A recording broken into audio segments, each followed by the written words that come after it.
Olá, está no ar o programa Desafios, o Brasil visto pelo IPEA, uma parceria do Instituto de Pesquisa Econômica Aplicada e da NBR. O programa de hoje, da série Juventude e Políticas Sociais no Brasil, discute o tema da desigualdade racial entre os jovens brasileiros. Dividindo nossos jovens por grupos, constata-se que as desigualdades são enormes. Os jovens negros e principalmente as mulheres negras sentem as dificuldades sociais. Pesquisa aponta que os jovens brancos estão à frente no acesso a direitos sociais na maioria das estatísticas.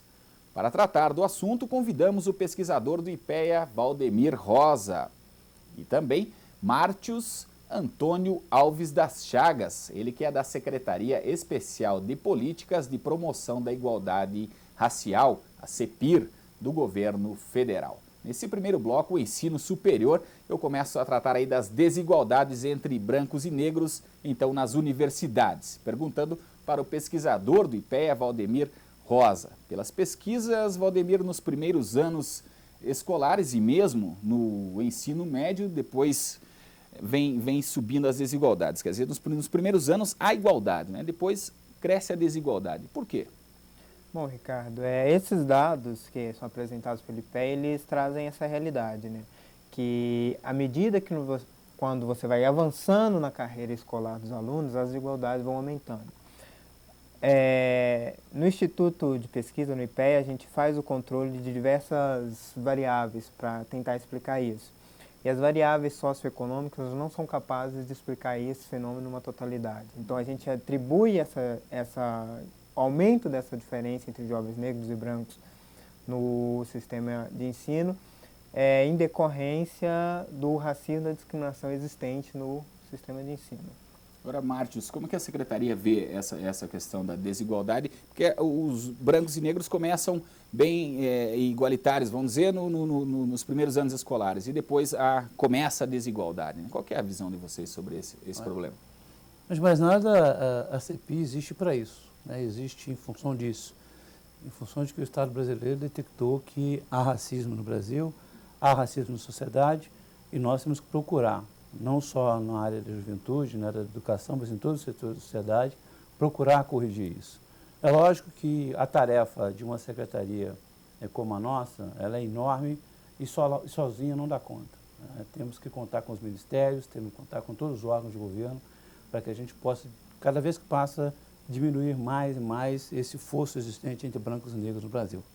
No nosso olhar, o que ocorre é que, como o próprio Valdemir falou, é que isso é secular, isso vem de uma estrutura, né, e nós avaliamos que a estrutura da sociedade brasileira ela é racista e é sexista, e nós temos que mudar exatamente esses dois componentes, onde negros e mulheres são os dois principais agentes sociais que menos mobilidade social têm. Tá certo. Agora, Valdemir, entre todo o universo de jovens brasileiros, né, brancos e negros, qual a porcentagem desses que ingressam nas universidades? Bom, o Brasil tem uma baixa porcentagem de jovens que terminam o ensino médio e ingressam no ensino superior, né? E entre essa porcentagem de jovens que entram no ensino superior, os jovens brancos estão sobre-representados, né? Então, de uma forma geral, quando se pensa o ensino superior,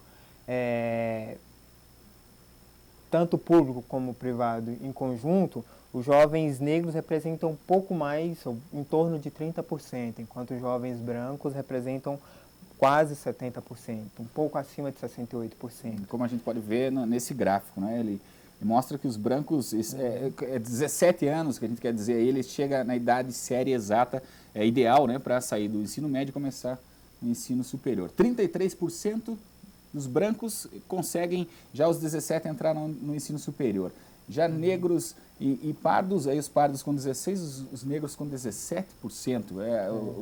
Os brancos realmente, 33% para 17% é uma diferença grande, né? E essa diferença, ela demonstra um pouco essa dificuldade, né? Que o jovem negro, ele consegue muitas vezes, apesar de, como nós tínhamos falado na pergunta anterior, ele enfrenta uma dificuldade maior para concluir, para permanecer no ensino médio, mas quando ele termina o ensino médio, ele não consegue ingressar no ensino superior. Então, a gente percebe que entre o ensino superior e o ensino médio e o ensino superior, existe um gargalo que acaba impedindo a progressão dos alunos negros ao ensino superior. Bom, nós temos um outro gráfico que mostra a questão das cotas. Eu pergunto para vocês já sobre essa questão de cotas. Qual a visão de vocês? É realmente essa a maneira de resolver o problema? Nós podemos ver aí que em 2001 eram 1.147 vagas e em 2008 já quase 52 mil, é um número aproximado. Esse sistema é o sistema ideal? Qual a avaliação de vocês? Pode ser a avaliação da CEPIR?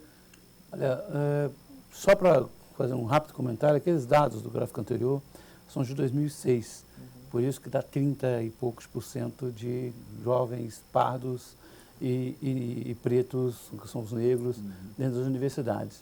Se fosse feito um recorte há 10 anos atrás, esse número com certeza cairia consideravelmente, porque você tem esses valores em 2006 devido a uma série de políticas públicas que estão sendo implementadas que permitem o acesso do jovem hoje ao ensino universitário. Né? Em relação às cotas, o que nós achamos é que as cotas precisam existir enquanto nós tivermos essas desigualdades. Né? As cotas, no nosso entendimento, elas são um mecanismo passageiro, um mecanismo que se resolverá quando nós conseguimos fazer com que toda a sociedade, principalmente essa parcela da população que são os jovens negros, que são os negros, estiverem inseridos no sistema educacional. Da mesma maneira também inserido em outros sistemas, no sistema do mercado de trabalho, enfim, fazer com que a população negra esteja bem representada, igual ao seu número, igual à sua proporção na sociedade brasileira, dentro desses sistemas que permitem que a pessoa tenha cidadania de fato. Ok. Você está acompanhando Desafios o Brasil visto pelo IPEA, hoje discutindo a relação entre juventude e a desigualdade racial. Nós voltamos já.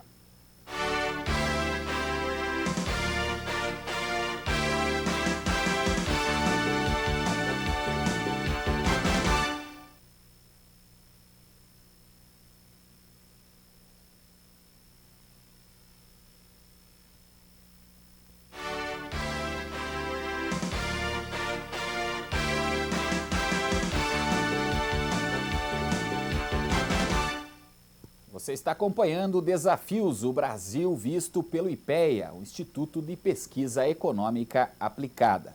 Se você se interessa pelo tema, além do texto para a discussão Juventude e Políticas Sociais no Brasil, indicamos também outra publicação do IPEA, o livro Transição para a Vida Adulta ou A Vida Adulta em Transição. A questão dos jovens no Brasil é abordada no livro por diversos artigos e temas que merecem leitura. Você pode adquirir o livro na livraria do IPEA, pelo e-mail livraria@ipea.gov.br ou pelo telefone 61 de Brasília, 3315-5310. No final do programa, repetiremos os contatos para você anotar. Bom, estamos tratando do tema da desigualdade racial entre os jovens brasileiros. Eu começo perguntando para o Mártios Chagas, ele que é da Secretaria Especial de Políticas da Promoção da Igualdade Racial, CEPIR, do Governo Federal. Está nos objetivos da CEPIR acompanhar e coordenar políticas de diferentes ministérios e outros órgãos do governo brasileiro para a promoção da igualdade racial. Te pergunto se há muitas ações em separado sobre a desigualdade no governo brasileiro. Sim, na verdade, a CEPI, a função dela é essa mesmo, ela é um órgão de assessoramento direto ao presidente da República, por isso situado na presidência da República, e a nossa função básica é de fazer a coordenação de todos os projetos no governo federal, nos ministérios, que dizem respeito à promoção da igualdade racial. Hoje nós temos em diversos ministérios ações que juntamente podem servir, né, tem uma forma, na verdade, onde a gente verifica que as políticas estão sendo coordenadas. Né? Você tem no Ministério da Saúde ações voltadas para a população negra, você tem mesmo na Secretaria de Política para as Mulheres, com a Secretaria Congênere e a CEPI, você tem ações voltadas para as mulheres negras, No Ministério do Trabalho, você tem o Trabalho Doméstico Cidadão, que é um programa que verifica a possibilidade de elevação de escolaridade e permitir a qualificação das empregadas domésticas, que é uma das profissões mais precarizadas do Brasil. Enfim, você tem uma série de ações que nós, dentro da CEPI, tentamos desenvolver essas ações através não só da coordenação, mas também de instigar aos ministérios para que eles possam fazer isso. E integrar também essas ações. Né? Exatamente. Essas ações, nós estamos trabalhando para que elas possam ser cada vez mais integradas, mas uma coisa nós conseguimos fazer com que graçasse no governo, é que essas políticas, elas são hoje intersetorializadas, ou seja, a tal transversalidade que todos nós sempre falamos, nós estamos conseguindo fazer com que ela exista na política de promoção da igualdade racial. É lógico que temos muito ainda o que fazer, mas o caminho já está bem iniciado. Ok. Valdemir Rosa, a publicação do IPEA cita que as políticas públicas desenvolvidas pela esfera federal, também municipal e estadual, do governo ainda são tímidas. Né? O IPEA disse que as ações são tímidas para enfrentar o conjunto de problemas. Eu te pergunto qual o seu comentário e por que vocês escreveram que as políticas públicas são tímidas em termos de desigualdade racial. Bom, Ricardo, a problemática é mais ou menos a seguinte: a gente reconhece que as iniciativas atuais elas são bastante significativas. Se você percebe, como o Márcio falou anteriormente, você percebe alguns anos atrás, você tinha uma quantidade muito reduzida dessas iniciativas.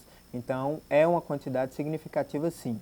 Porém, diante das desigualdades que nós temos no Brasil atualmente, elas ainda são aquém do que... Nós podemos fazer esse comentário em cima do gráfico sobre as cotas, dá para você fazer esse paralelo. Em 2001 começaram os gráficos, começaram as cotas, né? Sim.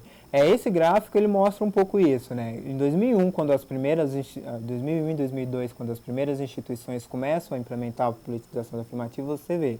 Então você percebe nesse gráfico que como ele vai acumulando, e de 2003 para 2004 a gente tem um salto ali significativo. E esse salto significativo é justamente por conta disso, porque as políticas desenvolvidas pelo governo, tanto os federal como os estaduais, basicamente, com as implementações das ações afirmativas, elas vão ter um impacto significativo. Então a gente considera que elas são tímidas nesse sentido, né? Porque a gente ainda tem um desafio muito grande. Tá, ok. A CEPIR também trabalha com dados, não é? Nós lá no IPEA, dados estatísticas é o nosso pão que nos alimenta. Agora, como que a CEPIR também trabalha com os dados? Quais os dados que o senhor poderia destacar em termos de desigualdade racial? Primeiro um comentário, só para ajudar no argumento desenvolvido por Valdemir. Esse ano nós estamos completando 120 anos da abolição da escravidão no Brasil. E apenas 5 anos nós temos um organismo no governo federal que permite debater de maneira mais organizada a problemática da igualdade racial, ou seja, da desigualdade racial no Brasil. Só em 2002, melhor dizendo, em 2003, com o início do governo Lula, é que nós tivemos mais de um ministro negro na esplanada. Somente depois também da sessão do governo Lula, é que nós tivemos um ministro do Supremo Tribunal Federal negro. Bom, se for fazer dados sobre isso, seriam 2 ministros negros contra 80 brancos? Sim, é um pouco isso. Então, eu quero dizer que quando o IPEA diz que essas ações são incipientes, nesse contexto histórico, está correto afirmar, né? Nesse contexto histórico, nós temos 120 anos de uma situação onde os negros deixaram de ser escravos no Brasil, e apenas 5 anos desses 120 anos, né, nós temos alguma ação voltada para a leitura do que significou esses 120 anos e do que nós podemos melhorar para que nos próximos 120 anos essa situação não permaneça. E quanto aos dados, todas as ações que nós desenvolvemos na CEPI, referente a dados, são de acordo de cooperação com outros organismos. Nós, recentemente, no dia 3 de maio, lançamos o mapa da população negra no Brasil. É um mapa que geograficamente determina, ele demonstra onde está concentrado as maiores populações negras, que são algumas porque você tem população negra rural, você tem população negra urbana, tem população quilombola, enfim. E tem esse mapa. Esse mapa foi um acordo que nós fizemos junto com o IBGE, né? E outras ações que nós desenvolvemos, nossos dados são com organismos... Sempre em parcerias, né? Sempre em parceria com organismos do governo federal. Tá ok. Você está acompanhando Desafios, o Brasil visto pelo IPEA, hoje discutindo a relação entre juventude e desigualdade racial. Nós voltamos já.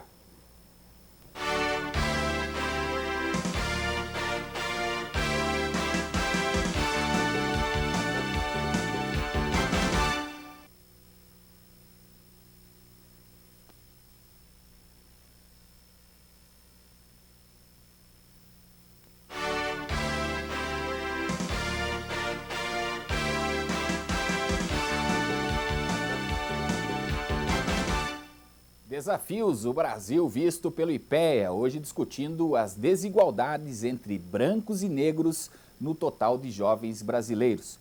O assunto faz parte da série especial sobre juventude e políticas sociais no Brasil, tema de discussão do Instituto de Pesquisa Econômica Aplicada.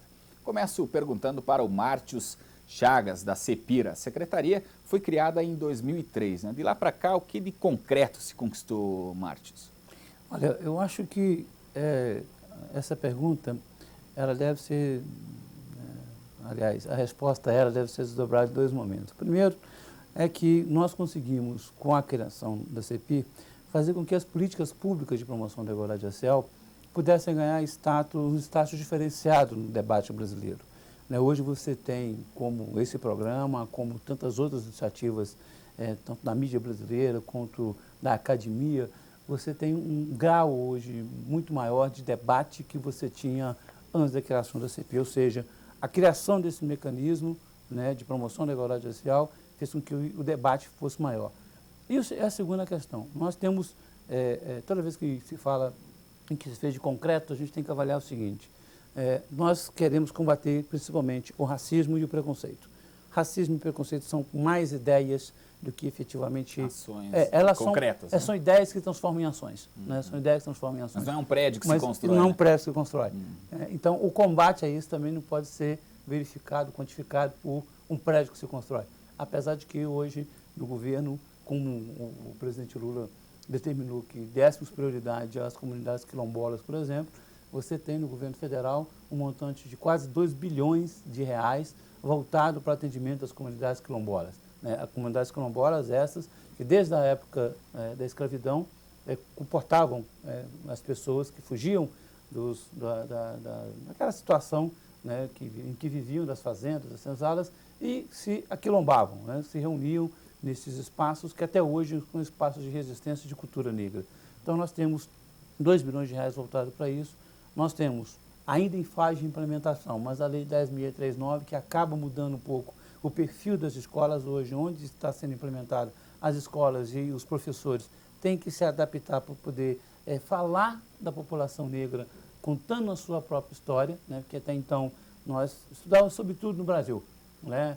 Sobre o Egito, e levava em conta que ele era negro, sobre a Europa, tomar a Bastilha, enfim, sempre falamos e o negro sobre, com essa lei. E a contribuição da população negra a gente não tinha. Agora, o que eu acho mais concreto que se tem é que o próprio IBGE, o próprio IPEA faz um estudo que ainda em 2008 a população negra superará o número da população branca. Isso quer dizer, no nosso entendimento, no entendimento da CEPIR, é que sem haver um grande processo migratório, você tem que os negros no Brasil estão, na verdade, se afirmando, se reconhecendo. E esse reconhecimento se dá por conta desse debate que eu estava falando e se dá por conta da implementação de políticas públicas. Hoje, ser negro no Brasil não dói mais tanto quanto doía alguns anos atrás. Ok. Valdemir Rosa, você, além de pesquisador, também fez uma dissertação de mestrado sobre a questão da desigualdade racial. Mas eu te pergunto sobre a violência, né? A violência é um caso grave. Nós temos aí na pesquisa do IPEA que a mortalidade entre jovens na violência urbana, 50% é maior entre os negros. Por que esses motivos aí da violência estar envolvendo os negros?